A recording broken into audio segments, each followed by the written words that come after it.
Hello, young St. Peter's friends. It's a special day today. It's Mother's Day. I wonder if your family has a special tradition for Mother's Day. When I was growing up, we went to church on Mother's Day wearing some spring flowers that we got out of the garden, and we would pin it on our shirt or our jacket or our dress and wear that to church to honor mothers. In the United Church, it's also called Christian Family Sunday. That's not to say that every family is exactly the same. In some families, there is a mix of ways that people connect with God. In some families, there are people who worship with the traditions of, say, the Jewish faith or the Hindu faith, and others in that same family who follow Jesus' teachings like us and are Christian. God's people are God's people, no matter how they pray. But we all like to be connected somehow, right? So today, we celebrate the Christian family, and that means that we celebrate the connections that we have with each other as followers of Jesus, the way that we share life together, just like a family shares life together. Did you know that Jesus was part of a very large family? And that we at St. Peter's are all part of his family? Well, it started like this. You remember Christmas with Mary and Joseph and the baby Jesus, or the child Jesus. They were Jewish, and they loved God, and they worshiped and practiced in that way.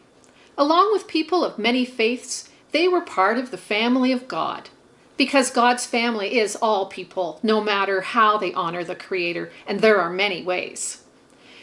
In the Bible, we learn that Jesus, of course, eventually grew up, and that he had sisters and brothers. There was James and Joseph and Simon and Jude, and he had sisters. Now, they don't get mentioned by name in the Bible, and that's a little bit frustrating, but we remember them anyway. So we're going to bring out a couple of sisters for Jesus' immediate family. And then when Jesus became a rabbi or a teacher, he went from place to place with some students called disciples, and they were like brothers and sisters to Jesus too.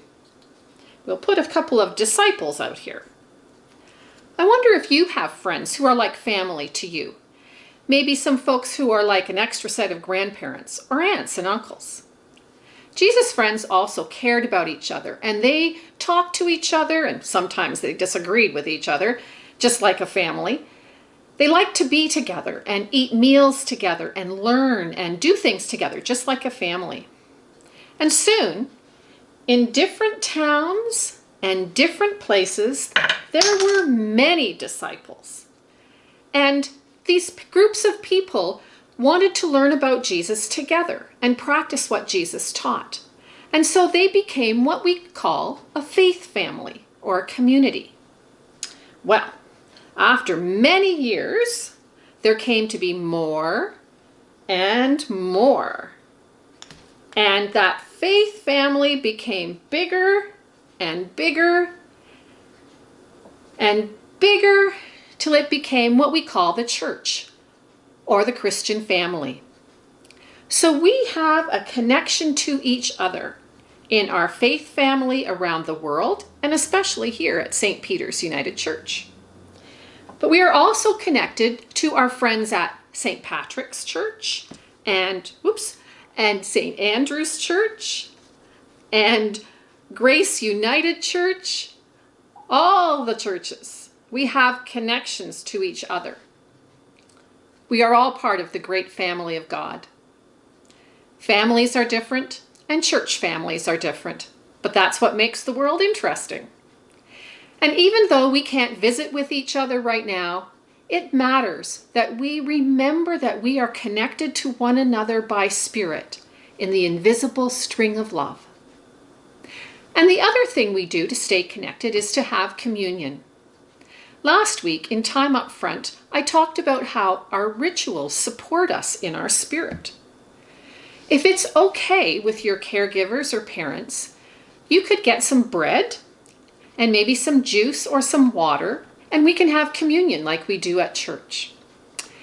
And if you only have bread, that's okay. This is a time when not everything is the same, not as it used to be. And so communion doesn't have to be exactly the same way either. And even if we aren't doing this in the same minute and in the same place, it still connects us because it's a prayer and God's Spirit knows what to do with that. So this is some bread that I have. It's a hot cross bun. And here is some cherry and cranberry juice that I have at my house. And so I am going to go and get ready to celebrate communion with you now.